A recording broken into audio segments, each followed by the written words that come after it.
Your host is Arlene Washburn, an award-winning ethical matchmaking advocate, mentor, and industry innovator. Let's dive in. Debra, it's so great to have you here. I remember meeting you in a women's event in New Jersey and being very impressed with your passion and, for helping business owners. I don't remember years ago, I think you were doing like ideology or something. Yeah, I don't know how I to remember. pronounce it. Yes, a long time ago. I took a little pivot out of finance into, alternative health. So I was doing that at the time, and it was really fun because it was giving. And I was working with women more at the time because I'm a woman, right? Kind of made sense. Mhm. So yeah, hanging out with other women, supporting other women, and just kind of giving them some insights into like their business acumen because we were all kind of starting our businesses at the same time, and I had this big experience in the background in business, right? Evaluating financials and things like that. So I knew how businesses ran. So that's where it was like, oh, let me bring this in. It was really fun and it was something fun to do, but it was also a great conversation starter so that we could really pinpoint how they jump-started their businesses and how they really made them take off. Yeah, no, I love it. And I think okay, so this is going back years, maybe 2013 or something. Yes. And then I took one of your courses back then, which was kind of like a finance Yeah. budgeting type of thing. And I really want to get into that because I know now you're focused on the Profit Powerhouse Blueprint, which is so essential for every entrepreneur out there and business owner. And I know a lot of it comes from the Profit First book that I also read and I thought was really interesting, but implementation is not that easy. So I want to talk lots and lots about that. But today, I'm just excited for you to dive into helping matchmakers who often make unique have some financial challenges, especially with cash flow. So that they can create more profitable businesses and be able to manage those cash flows better so they can deal with those dips and those highs and lows. So let's jump in. So I want to know, first and foremost, what was the pivot that you made from Wall Street into this whole entrepreneurship thing? Like, what made you want to do that? How did you do it? I'm just Yeah. curious. And honestly, it's one of those things where, what do they say?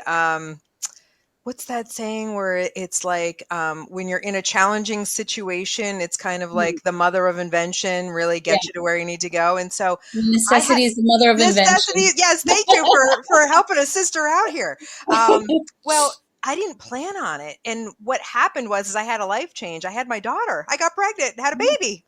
So my husband and I were both in corporate working for Wall Street firms. I was on the trading side. My husband was on the technology side. And, we understood the world, but we also worked a lot of hours. And so that was really the pivot. Once I went out on maternity leave and all the hours that I worked, we left 5 a.m, sometimes getting home 10, 11 o'clock at night. And we loved it. But, when you have a little person in your life now, somebody's got to be around, right? So, and at that time, I was an older mom and I was like, you know what? Wall Street's it's kind of a younger person's game, right? So, and I had done a really nice run and I was like, I have a lot of good experience. I think maybe I can pivot this. And it was one of those things, I'll tell you, this is actually how I started it. I walked in to resign and the company that I was with was actually a bit of a newer firm. Wall Street there's a lot of technology. So it was more technology, right? That's the time we were in. And I went in to resign and I'd known the head of HR because we all kind of started in the company at the same time, had a lovely conversation. And I asked a question for what was going on at the time because listen, Wall Street paid some really, really big bonuses back in the day. This is before Lehman Brothers, right? Lehman Brothers had just hit. We're about two years after that, where we had some really, really big dips and a lot of people took a lot of hits. And I said, hey, how is everybody handling their money, right? Because everybody's so used to getting these big bonuses. Like, what are you seeing? And she's like, oh, I see a lot of 401k loans now because people were always spending into their bonuses. And I was like, do you know I have a background in first financial planning and banking before I even came to Wall Street? She's like, no. I was like, I think I can help some people. And so that's really when my business started, when I resigned from my one company and they said, you know what, you got to start a business because we have to pay you as an independent contractor. So you got to go out and start a business and come on in and help us. And that's really where it started. That is so amazing and so true that necessity is the mother of invention. And it's amazing how the universe also kind of line things up for you so that you can move from one thing to the other. And if you're in flow and with ease about it, it happens so nicely. Whereas so many people just fight the change, and I find that a lot, especially people were getting laid off left and right. I actually started my business in a similar way. Well, not helping the folks in the business, but I was laid off and I was doing really well. I was a senior director at a pharmaceutical marketing agency and had a big team. And when they let me go, I had already been thinking that I wanted to be an entrepreneur, that I wanted to start this matchmaking thing, and I just started it and I've never looked back ever since. And I just think that it's so important to embrace the change and really just go for it. Yeah, and I think that's a really good point, Arlene, because it all starts with one thing. And I think people, they always ask, and they probably ask you, is like, how did you do that? Like, how do you really make the shift, right? And it's when you have a life change, whether it's a layoff or you're having a child or whatever it is. I have to tell you, I did figure out what it was. And what it was that brought me to that and brought me to all of those things starting to fall into place was making the decision. Mm, Making the decision. So, when they say burn the ship, that old concept of like, if you're going to a new land, right? And you go to that new land, and then once you touch that land, you turn around, you burn the ship so you can't go back. And I knew when I had my daughter, I was like, you know what? I know I only have one, and I knew I was only going to have one, right? So I was like, I've got one chance at this. And so that's when I decided to leave a job that paid me a lot of money. Right. yeah. And my Oh my husband was a little God. nervous, but I was like, you know what? I'm going to decide to do this. And you know what? It's scary. It's like jumping off the Grand Canyon without a parachute. Not going to lie to you, but I made the decision and I stood in the decision and I didn't waffle. And that was the magic. I didn't I know what love it. was going to happen, but I knew that if I made the decision, burn the ship, and just move forward, just start connecting with people. And that's what happened when I went in to resign. That was like the biggest gift I could have ever gotten. But it wouldn't have happened if I was waffling. I love it. It's so funny. You and I have so many things in common. I have one daughter and a grandson now. And what's amazing is that I've always been that type of person where when I flip the switch, I'm done. I'm moving on. I don't believe in having plan A, B, C, and D because then you're not focused. So if you are going for A and that's it, this is what we're doing. If things have to change and once you get on that plan and it doesn't work out, A, you learn a lot from failure, and B, you then make that pivot. But if you're going in with these other ideas behind the scenes, it's very distracting. So I love that. And I am one to like burn the ship as well. Like Yeah. I just left the pharmaceutical industry after 20 years making good money as a senior director. And I was like, I'm doing this. And people thought I was crazy because most people don't know that matchmaking is a very lucrative career aside from being first and foremost very fulfilling to help people find love. And God, I mean, besides money, what's the most important thing that you could choose in your life? It's the partner, right? Yeah. Like having your Partner. husband there to support you. Absolutely. And with that, and this is interesting too. I probably would have been a client of yours if I couldn't. Because I got married later in life, but I was Yeah. so happy that we were older. I was probably 35. My husband was 41. I like to say I was his midlife crisis. And you know what? Doing that later in life, we actually found each other. So that was pretty amazing. But I got to tell you, that didn't happen. I would have been in your office. No, I hear you. And guess what? That is the norm now. Most marriages are happening later in life. I mean, I got married. I met my late ex-husband when I was 19. By the time I was 22, I already had a child. So my daughter's going to be 37. I don't know why I've created a mental block because I feel like I'm getting older every time I say her Yeah. age. Yep. It's amazing. Okay, so yeah, it goes by so fast, and I'm so grateful. She's such a wonderful daughter and mother, and now this But grandson. that's a testament to you, Arlene. So Thank you, thank you. All right, well, I want to jump into this cash flow thing, which is a major, major issue with matchmakers because their businesses can have a lot of highs and lows and very unpredictable income streams. And So, and they have high marketing costs if they actually are doing marketing. So what are some first steps that matchmakers can take to address this problem? Yeah.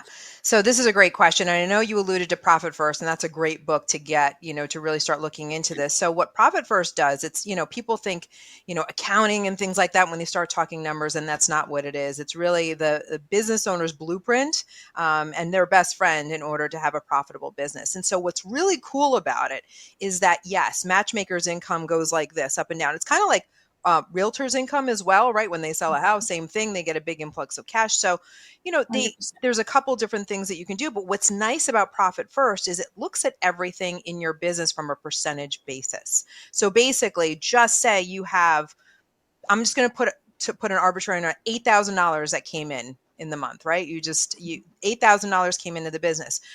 You'll start looking at it differently from the Profit First perspective, because when that comes into your bank account, you would know using that methodology that $8,000 isn't available to spend. It's actually less, because what you're doing is you're making sure you're compensating yourself for all your time, right? So this is for your personal bills, right? So it's kind of like your paycheck, right? So you have to carve out your paycheck, got to carve out for a little bit for Uncle Sam to keep him happy, because, ooh, we got a little thumbs up on that. And then you can carve out a little bit for profits. And that's the whole premise, is that you can be profitable from day one in your business. It doesn't matter. It's very intentional. So if you carve those three things out and then have what's left for your operating expenses, guess what? You make very, very different spending decisions. So I'll give an example, right? $8,000 comes in. When you go through that set of allocations, right, between you, taxes, and for profit, just say you have $5,000 left. You make very, very different spending decisions on $5,000 versus $8,000. But that's what keeps everything in line for you. And, when you're starting out, it's good to be conservative and a little scrappy, right? But invest in the things that you need to in order to grow the business, right? You might have to stretch, you might have to do a couple of things. But, in the grand scheme of things, if you just look at it from that perspective, it just changes the way that you operate and how you spend your money in your business, and how you think about how you're going to allocate money, especially to marketing. And I do have some things on marketing as well, some tips on that as well, because that's big for your industry. Yeah, I would love to hear more about that. But so basically what you're saying is most people think about, okay, these are my expenses, so therefore I have to go find income to cover that. And then it's the opposite, versus like, this is my income, and therefore I need to do X, Y, and Z to live within the confines of that. So I'm not running up my credit cards. And, this really applies to everybody. Yeah.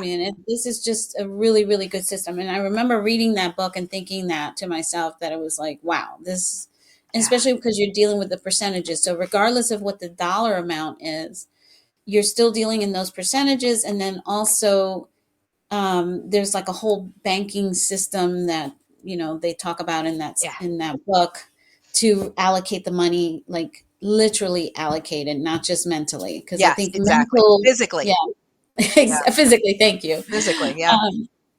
Yeah. So tell me more about this marketing thing. I'm curious what you have to say. And I'm going to give it to you from my point of view, because I've invested marketing dollars as well. And here's what I will tell you. I think that marketing companies get a bad rap, because people will invest money in marketing companies and then they don't get the outcome that they want. But here's what I'm going to tell you, and it's a bold statement. All marketing works. But here's the caveat, and this is really, really good for your listeners as well to be able to take this in. Here is what you can do. You have to be a partner with your marketing firm. The mistake people make is they take this, they pick it up, and they put it in the marketing company's hands, like, okay, go do your thing and go bring me, go market, make sure you're bringing me prospects and leads and things like that. It is a partnership. And on the other side, where marketing companies could do better is to emphasize that partnership. So what you have to remember, the marketing company is there to amplify whatever you give them. So if you don't give them enough, or if you're not clear on who you're looking for, like your target market, your demographic, what they think, what they say, what they feel. So you've got to do a little bit of groundwork and a little bit of background. There's plenty of ways you can do that, right? So get that together first. And then, because all they're doing is shining a spotlight and kind of putting you on the stage with what you give them. So like, as I like to say, garbage in, garbage out. So if they don't have specifics, it's not going to happen, right? And then that's where you feel like, oh my gosh, I just wasted these dollars. So whatever you give them, make sure you're partnering up with them, number one. Having weekly check-ins and really talking about what's working and what's not working on a weekly basis so you can catch things. I know people who just let it loose with their marketing company, don't hear from them until 3 months later, and then they're scratching their head like, why isn't this working? It's like, it's a partnership. It's like a marriage. Mm-hmm. Like a marriage. Absolutely. So make sure you're partnering with your marketing company, having those conversations, but make sure you're giving them the right information, because your marketing company a lot of times will start marketing a way that they think that they should be marketing you. When you're like, no, that isn't what I do. That isn't what I say. That isn't who my client is. But when you're meeting often on a weekly basis, like 30 minutes, it doesn't take a long meeting, right? Once a week, 30 minutes, then you can pivot and then correct them, have them course correct, and then implement the marketing. The other thing that the reality is you got to give your marketing company probably 6 months, but I'm going to say 3 months grace, because they got to get to know your business. They got to be testing the market. So it is an investment for the first, usually they say 3 to 6 months, but I'm going to say 3 months just so that, the 6 months is a little bitter pill to swallow, but as long as you are involved in that partnership. So, and they'll tell you what they need, and then you'll notice what's not working. So it's a working partnership, but you can course correct within 3 months, get those dollars working for you. So yeah. And, I'm sure there's a lot of ad purchasing and things like that. And there's a lot of testing. And so, for the first couple of months, you can do that. But then once you get it dialed in, then those marketing dollars, whatever you're spending for ads, should go down. Yeah, that's such great advice. I could not agree more. And I often say that because what I do these days is really, I'm a business coach for matchmakers. And I always say to them, you have to partner. First of all, you do have to market yourself. You do have to partner, because they have to understand your product, and you know your product better than anybody else. Yeah. And also looking at your numbers and where what's working, because I mean, everything you said, I'm not even going to repeat it. It's just such gold that people really need to take to heart to really understand marketing, because that's my background, is marketing, sales and marketing. Yeah. And you're not going to get the leads or the sales if you're not marketing yourself. Build it and they'll come is not the truth. You got it. And, Yeah. You even saw me back when I was marketing. I never paid for ads probably until about maybe 5 years ago. I never participated. I did what we call the one-to-many marketing model, right? So what I did is I had a 30-minute, 45-minute talk, and I would go speak to women's groups, women's business groups, right? I would give them a talk. I had a hot topic, gave them 3 bullet points, and then offered free initial consultations. And that's how I built my business. It cost my time, but it didn't cost me marketing dollars, right? So in the beginning, that's what I did. So I'm telling you, if you like talking to people and meeting people, I was able to meet 20, 25, 30 people at a time versus, just the one-offs, right? So that's another way to just make sure you're getting in front of an audience, right? Getting in front of somebody else's audience, because other people are always looking for content too. And if you can bring that, they bring the audience, you bring the content, it's beautiful. And it's a win-win for both of you. Once again, no physical dollars out of your pocket, but it does take your time. I love it. And I actually think that on occasion you should just sell to get on stages as well, because there's some great stages where, and to, we definitely need to talk a little bit about sales as well, because that's a big challenge. So I'll give you an example. I train matchmakers, right? Someone who's leaving corporate to become a matchmaker. And the first roadblock is sales, because they think they're hurting people or that they're being pushy or whatever. And I'm like, that's not the case. I mean, sales is an integral part of a business, or a business doesn't exist. And secondly, if you have a service that they need and people walking away and not getting that service, I kind of like, for me personally, I feel like I failed, because somebody's walking away and not getting what they need, which I know I can give to them. The only way to give it to them is through inviting them into your business and selling. So this mindset of like, I'm hurting or I'm pushy or whatever, it's so crazy, but it happens all the time. That's my biggest hurdle with the newer matchmakers, trying to get them on board with embracing it. Well, What do you have to say about that? yeah, So, the challenge coming from corporate is that most people aren't taught sales, and we aren't taught sales in school, right? But we're selling all day long, right? If I sell my husband on doing a chore around the house, that's a sale, right? It is. When your kid's like, "Hey mom, I need money to go to Starbucks with my friends," that's a sale, right? So what I like to say is that when you have a passion for your business, right? So your people have a passion for being a matchmaker. Why? Listen, they're finding the partner of their life. Like, you can't even put a dollar figure on that. It's like infinite, right? mm, But at the same time, when it comes to sales, here's the key.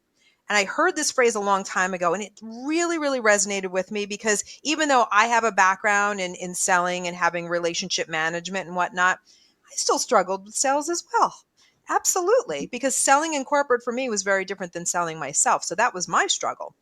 But when I heard this, it really came all together for me, and I'll share it with you as well. The saying goes is that sales isn't something you do to someone. It's something you do for someone.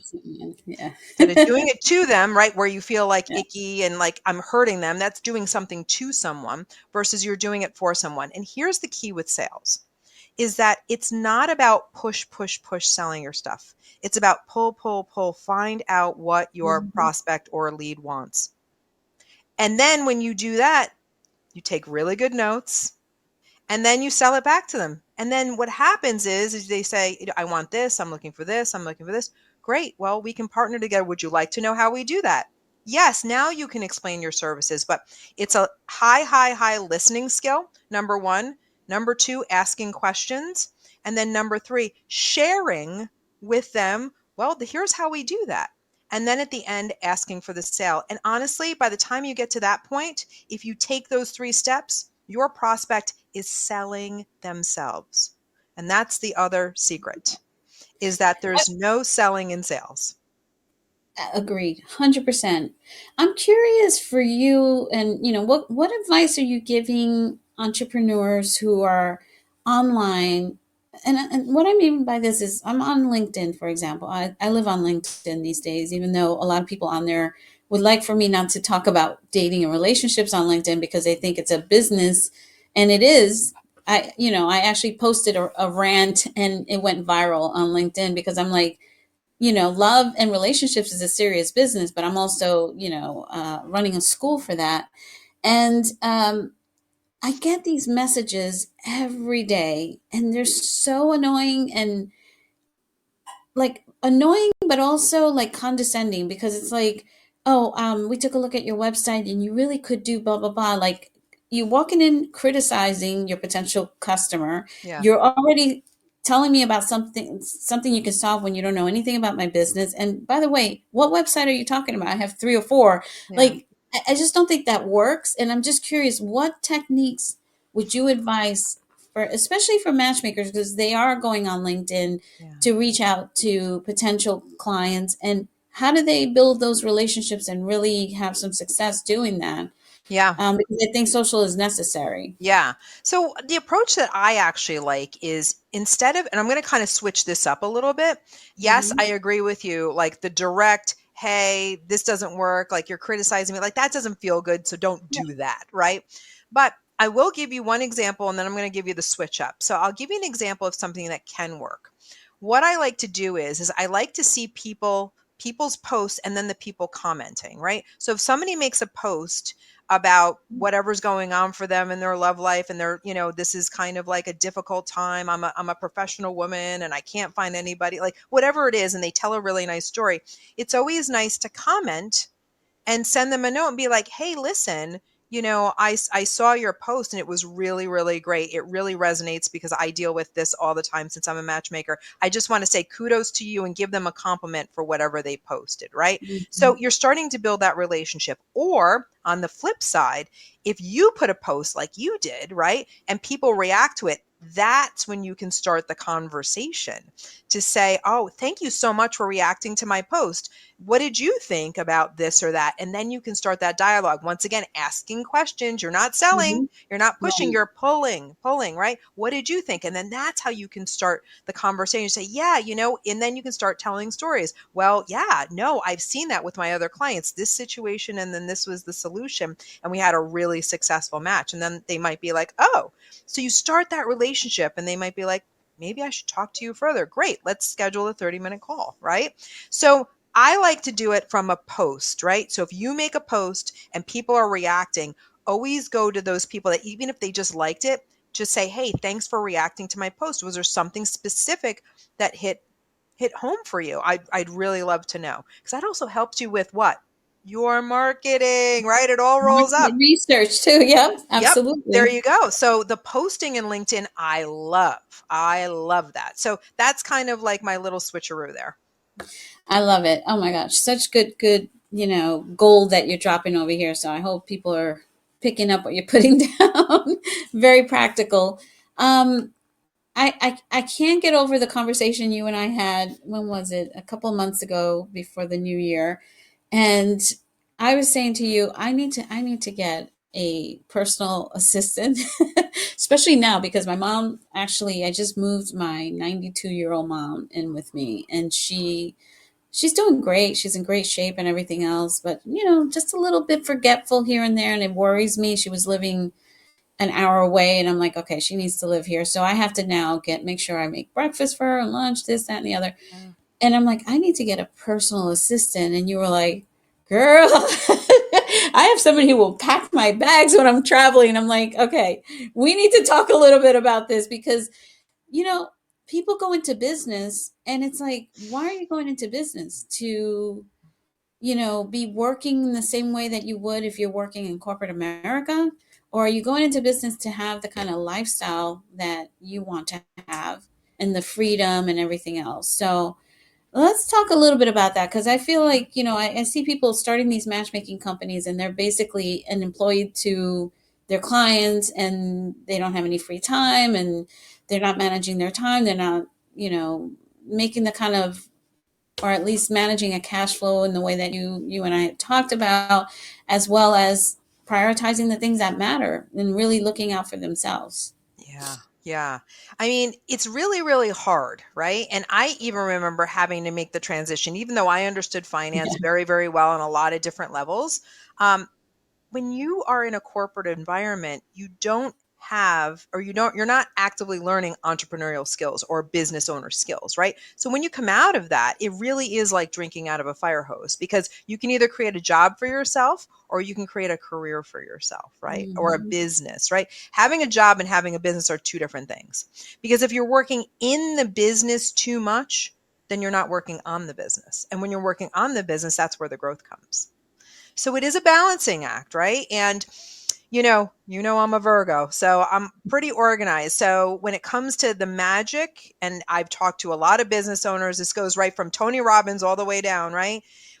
Scheduling things and really learning how to schedule your time, and making time blocks for clients, working on the business, finance, marketing, right? Well, it doesn't have to be a lot of time, but you do have to schedule it. It keeps everything on track. And I think that's a skill set that people coming out of corporate is a skill set to learn early on, so that, they'll come up to the problem pretty quickly, but that's okay. Whenever there's a problem, always remember there's always a solution out there. You just have to seek it out. So you do have to make a choice. Do you want to create a job for yourself, or do you want to create a business? Yeah, it's so funny. That's the first question I ask when they join my school. Is this a lifestyle business or an enterprise? Because, some people are just happy to do it themselves, do everything themselves. And that's, basically creating a job. Yeah. Yeah. So tell me more about this personal assistant. Listen, honestly, I had such a block to this. So let me kind of tell you how this happened. So I have an executive assistant, online assistant for my business. So that person helps me out on an admin level, but I needed some help at home, right? So I work from home, you work from home. And one of those things is that, listen, when you're growing a business and you're working on your business, one of the big commodities that you need to buy back is your time. So I knew I needed to buy back my time. And I actually knew a fellow coach that was actually doing what I wanted to be doing. And I called her up and I was like, hey, Robin, listen, I know that you hire out people to like make your meals and do your laundry and pack you up. Like, how do you do that? Like, I didn't know. And I'm like, I think that's what I need, because the morning routine and end of the day, middle of the day was like killing me. Like, I couldn't keep up with the personal stuff. And she's like, girl, here, all you have to do is, what is it that you don't want to do anymore? And I wrote it down with her. And she's like, all right, now go post that on Facebook, your local neighborhood Facebook group, and say, hey, looking for someone 5 to 10 hours a week to do the following things, flexible, right? And DM me. And I got 3 people that responded and hired one person. And the one person does things more efficiently than I do. So they come to me an hour in the morning after everybody's, whipped through here, like, the Tasmanian devil, right? The kitchen's a mess, the floor is a mess, everything that needs to be cleaned up. I mean, it's just having the dishes done in the morning, prepping your lunch. I have my lunch prepped. At the beginning of the week, I have a menu for dinner. They chop everything up and I'm not to that point where they're making dinner yet, but they have all the prep ready. Right? They'll throw some things in the crock pot if we have a recipe. They'll restock like my paper towels. They'll take my laundry, throw it in the wash. Like, they will do all of that. They vacuum my floors every day, empty my garbage. It's small stuff, but it makes such a difference. I don't have to do it, and I can just take my lunch, heat it up, come back, right? And do what I have to do. So I'm buying back my time, and I'm telling you, it is so worth it for the person that works with me on this, right? They have extra money so that they can take some time off and do some things. And then I have extra time, and the investment is so worth it. I can't say that it's like, thousands of dollars a month, because it's not. I mean, I think that's where it's like, well, what would they do and how much would I have to, invest in that? And so once you start doing it, I was really surprised. This person is much more efficient than I am, because I'm caught up in my own stuff. I'm emotional over, like, if this doesn't get done or that, right? She just comes in, gets it done, has no, isn't attached. She's like, I just got to get it done. Here, an hour in the morning, comes in the afternoon, cleans up again for another half hour. We're at like maybe 5 to 7 hours a week, not even the full 10. And she's happy with that. And I am too. That, it's so funny, because nowadays most businesses are at home. Yes. And, if you had to hire a cleaning person for your office, or people to do things around the office, you're like, no big deal, right? You'll do it because you see it as a business. But the reality is that having someone come to your home, and I'm getting ready to do that now with my mom's situation. I mean, she's great and she can do everything, but I definitely want to hire someone to come in. It's so needed, because you need that mental space to be able to focus on your business and give the best services to your clients, and not fall behind on all the things, because especially when you're home and you're seeing things slipping through the cracks. And I love it. And I want to encourage a lot of these business owners, a lot of people working from home now, to do that. And we're in that gig economy now, where there are more businesses starting up. Even that individual who comes to your home is basically their own business person, depending on how you have that structured. And I really think it's a great thing. And I'm definitely going to be doing that soon. When I had my daughter, I had a live-in, but that was different because I was in corporate America. I had a steady income and everything else. So the key is then back to your cash flow, is making sure that you're allocating those funds as well in those bank accounts. And you have to rank what's really important. So for me, yes, I have to have certain systems in place. And, it's funny. I'll tell you where people get caught up. It's in the subscriptions, like a subscription for this, subscription for that, right? The online stuff. If you really, really look at those subscriptions, you probably don't need half of them. And here's the other thing, is that they do entice you with the annual subscription fee. But what I've learned is that even if you go monthly, and it's probably more than you would pay for the year, most times, and I use this especially with recording stuff, there are times of the year I'm not recording. Like I will do a lot of recordings at the beginning of the year, the middle of the year, the end of the year. So guess what I do? I turn them on and turn them off now. Right? So why am I paying all of this money for something I'm not using all of the time? Or is there another solution now? Because things change so quickly. I remember a CRM I was paying for. Wow, that was a lot of money. And then I was like, oh, this other thing came out that's doing the same thing. I mean, I cut my expense in half. So technology is evolving and the pricing is coming down for a lot of these services. So it's just keeping an eye on that. But once again, that's working on the business. You have to have time to do that. That's so funny. I always remember you because when I took your course, and I think it was like a financial type planning for entrepreneurs. The one thing that you immediately talked about was the subscriptions, and you're 100% right. And they get you with like, oh, it's only $20. It's only $20 a month, and 20 here, 10 here, 15 here. And by the time you look at it, you're like, whoa, I can have someone full time in my house cleaning and doing everything, Yeah. Yeah.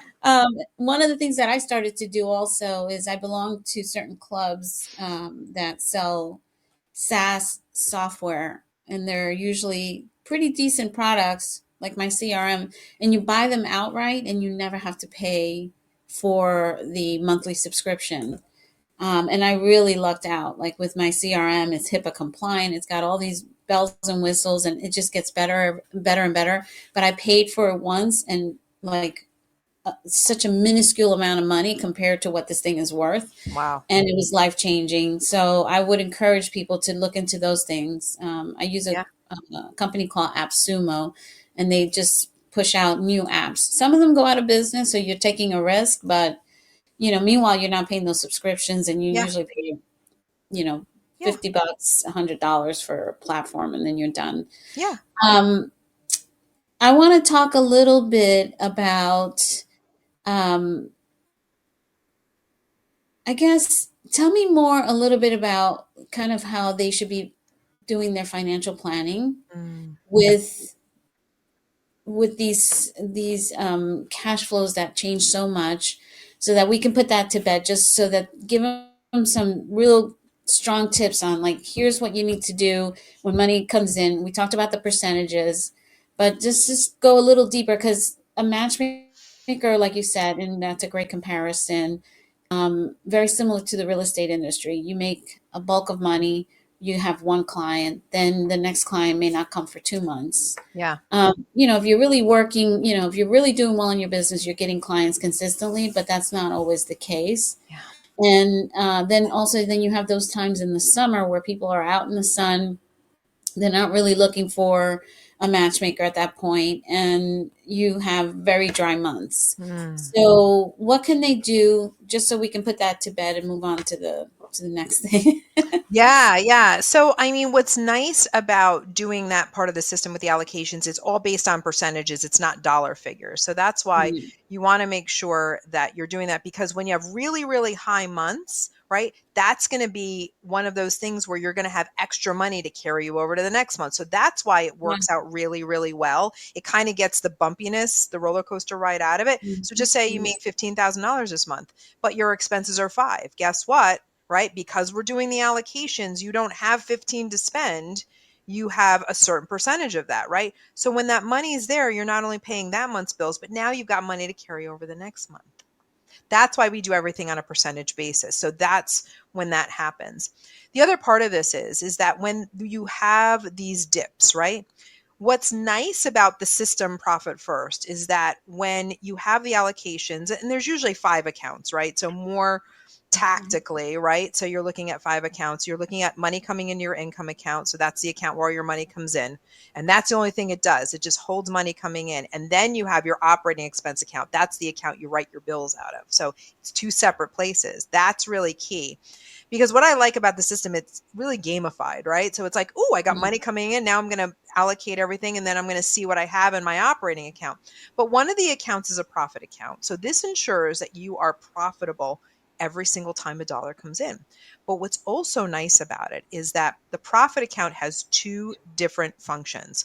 One is profits for you as the business owner. So 50% goes to you every quarter, but the other 50% is a nice cushion for when you have those dips in your business. So you see, it's all kind of baked into the cake, which is so brilliant. So there is a place for money that you can go to each quarter if you need a little more, if you need a little runway, right, for some dollars to kind of carry you over. So the other thing, and this is a question for you because I'm really curious. In the real estate, they really can't do this, but with regards to matchmakers, do they have an option or like a core business offer where they kind of like do a try before you buy kind of a thing? Like, is there any kind of like core offer? Like, I know some people have books that they do or like mini courses that they do where maybe they do a little coaching first before they actually do the matchmaking. And then, so it brings in some revenue, but it's kind of like getting into that ascension model. So I kind of wanted to ask you that because I was really super curious of how that would work. Yeah, so the way I teach matchmaking and pricing and packages is I often think they should have 3 packages that are varying in price points. Most of the time they're selling the middle package, and then there's a downsell and an upsell. And not really, I shouldn't even call it an upsell. It's more of like someone who needs more of your time is going to have to pay more because already the industry is very time heavy. Like think about it. People go through life and they go into their 30s without a partner and they expect you to find that partner in 6 months. So it takes a lot of time. But then with that said, a lot of matchmakers do ancillary things like offer courses, offer coaching, maybe they do events. So I always recommend that they do summer events because those are the slow months. Maybe they have an annual white party to keep the cash flow going. So it's all about being strategic, but it's going to be different for everyone because some people don't want to do events. That's very time consuming. So they do have that. This is the thing about matchmaking, aside from the fact that they're helping people find love and, creating those connections, everything else is like, they're just business people. They also do speed dating. There's all kinds of things that people do to supplement their income. They might be selling books. A lot of matchmakers are on TV and they're on shows and getting a lot of, press from those types of things. So yeah, it's an interesting industry, but it's becoming bigger and bigger because people are just tired of online dating. So this is becoming a thing.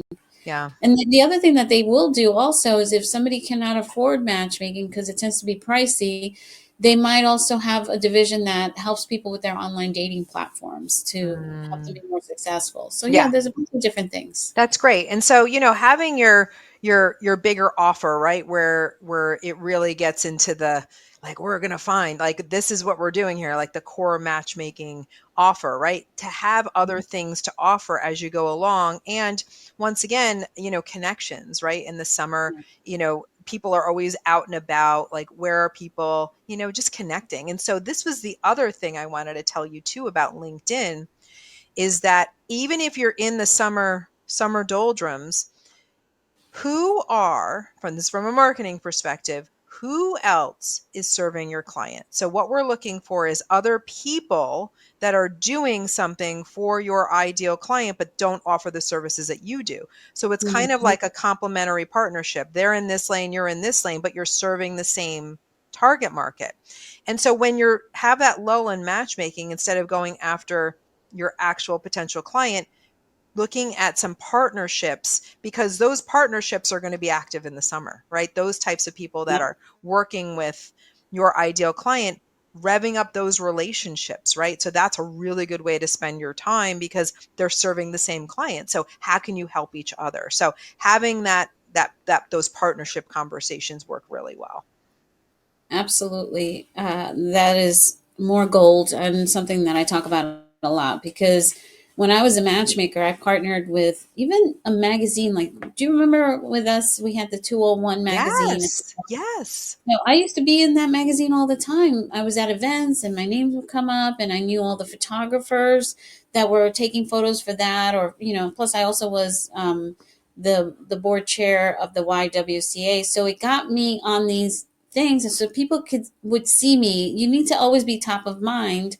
And you partner, like if Mercedes-Benz, because I always drove Mercedes. So if they were having an event, they would always invite me. And I also talk to the salespeople. You're dealing with high-end clients. Hey, if they're single and they're looking referral fees and creating ambassadors, going to fancy restaurants. The bartenders always, they're There like, you go. I mean, yeah, there's so many partnerships, but I 100% agree that you need to be looking at your metrics and how many people you're adding to your database and how many people you're adding to your partnerships where you Yeah. can help promote one another. Yeah. So important. Absolutely. What do you see? What do you see as a trend now in terms of entrepreneurship and the business world? In terms of entrepreneurs, like what's the future? What are you seeing as far as trends where things are going?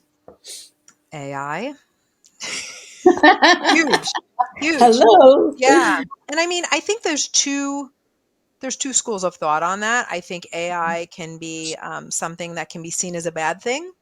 But also, I always like to tell people that when you think of this, and I always give this example, right? Where let me get a pen here. So it doesn't matter. People have an aversion to AI. So, you have to think, is your job going to be taken over by AI? Is AI going to be doing the matchmaking? No, right?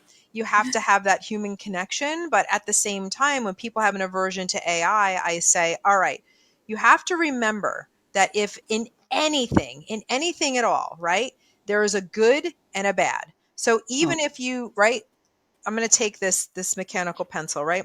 You can either, with this mechanical pencil, I'm just going to be a little old school for a moment. You can write a beautiful literary paragraph, right? Or write a story, a little love story, right? And be able to fill the hearts of people and have a feel good story, right? Or you could take this, or you could write something scathing about someone or something or a cause that you're really, really passionate about that maybe somebody isn't doing right by someone else, whoever, whatever that is. But so this pencil has the power to be on either side of the equation, right? So it's the same thing with AI because it's called the law of opposites, right? So that's where everything has a good and everything has a bad. So AI, we can use it to our advantage, right? And where I like to use it is in marketing, right? Just to refine what I want to say, refine maybe my bio a little bit, and then also just use that as an advantage in marketing and then give me a leg up on that. Or to do some tasks that are really repetitive that maybe I don't want to give to my executive assistant, like it's not even worth her time, right? And just get that done. So automation in your business is always great, but it's all your perception. If you feel that AI, and this is the trend that I'm seeing business owners getting caught up in the mindset of, oh, AI is going to take over my livelihood. And I'm going to say, no, it's all how you think about it, because there's always a good and there's always a bad with everything. It's all how you look at it. I love it. It's such good advice. And I mean, I thought you were gonna. In my head, I'm thinking, yeah, you could write something nice, or you could stab somebody in the eye. Exactly. Well, I was going to say that, but I was like, let me make it a little, let's make it a little PG here. but it's so true. And I'm a big fan of AI. I've been using. I'm a techie, so I'm always embracing technology. It is life saving because even if you want to brainstorm on something, you can just do that on ChatGPT or whatever other platform you're using. It's amazing. And for marketing, but more than that, I mean, even today, my niece sent me this thing. She's like, you can just go into ChatGPT and ask it to give you a list of groceries for your week. Tell it what kind of food you like to eat and what stores you shop at and what budget you have. And it literally will tell you exactly what to buy, give you the recipes. Like, it's life changing. I mean, remember the Jetsons? This is going back. Yes, that's what I was saying. This is like the Jetsons and having Rosie in the kitchen. Yeah, I'm like, Great. gosh, embrace it. Just move on. People were like that about email, cell phones, texting. Everything's a problem. Yeah. If it's a problem, if you make it a problem. Yeah. Oh my gosh, I can talk to you forever, and we're so aligned. You're gonna have to come out and visit me out in the country. Oh gosh, I'd love to. I love the country. Love it. What would you want to share that we haven't talked about yet? What are some things that you're thinking about that maybe? Yeah, I think that one of the things I want to share and just really leave your audience with is you have to understand how important the work is that you do. And if you're passionate about it, that's great. But I also want you to understand how unique you are in what you do and how important it is. So do not discount or think that when you're having a conversation with someone, like you're hurting someone, like you are doing such good in the world. So not only have you created a business, but you've created your purpose in life. And our purpose is to serve other people. And I can't tell you, I mean, what's more important than getting someone together with their life partner? I mean, that is like you are changing lives. So whenever you kind of feel a little challenged, whether it's with finances or with marketing, there's always an answer. There's always an answer on the other end. Always make the decision that you are looking for the answer and not dwelling on the problem, because it's too important what you do. Do not give up. Keep going. I love that. And, there is a loneliness epidemic right now. So this is super important. I noticed that you have a couple of things going on. So you have the Next Level CEO, and then you're doing something with podcasting. Yeah. So my website is nextlevelceo.biz. So I talk about all things finance over there, and there's some really nice freebies over there. So actually right now what I'm doing is I'm writing a book. So, and that's where we had a little book interview not too long ago. Thank you so much. And so I'm writing a book, and that's going to be coming out next year. I'm in the research phase, but it's really bringing together better advice for small business owners when it comes to navigating the road of your finances, because there's some missing links there. We have some financial professionals sometimes that we surround ourselves with, but we're really not getting to the core of what we need. And that's what that's going to be about. So love it. Love it. Love it. So what's a good way for people to find you? We'll absolutely add the website to the show notes. Great. Yeah. Find me over on LinkedIn, Debra Angilletta. That's where I am. And I'm so active over there, just like you are. Send me a message. Would love to chat. Awesome. Thank you so much for your time. We'll have to do this again. I love everything that you're doing, and all the advice that you're giving is so resonates with everything that I believe in. And probably the next time we talk, I'm going to let you know that I have a new assistant working with me at home, because I'm so ready for it now more than ever. But thank you so much for your time and all the good gems that you shared today. Oh, thanks so much for having me, Arlene. It's always great to spend time with you and your audience. Thank you. Thank you for tuning in to the Matchmaker Mentor Podcast. If you enjoyed this episode, don't forget to subscribe, leave a review, and share it with fellow matchmakers and friends. For more resources, training, and inspiration, visit lovepromastermind.com and follow us on social media. Remember, matchmaking isn't just a career, it's a calling. Let's keep building connections, changing lives, and growing together. Until next time, stay inspired and keep matching.